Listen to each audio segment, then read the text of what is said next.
Antes eu estava assim, desempregada, sem perspectiva nenhuma de trabalho.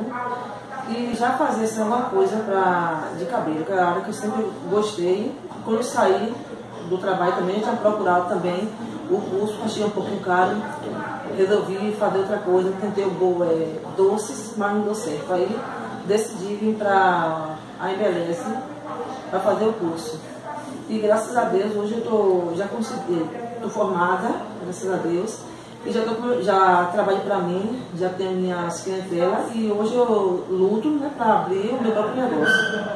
Eu comecei assim, aprendendo, fui botando em prática.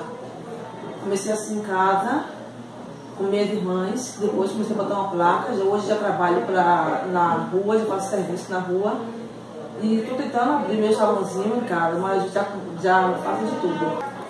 Depois do curso, eu já trabalho, graças a Deus já consigo, né, fazer meu dinheiro, já compro minhas próprias coisas, já tenho a minha independência, lutando aí para aumentar meu espaço.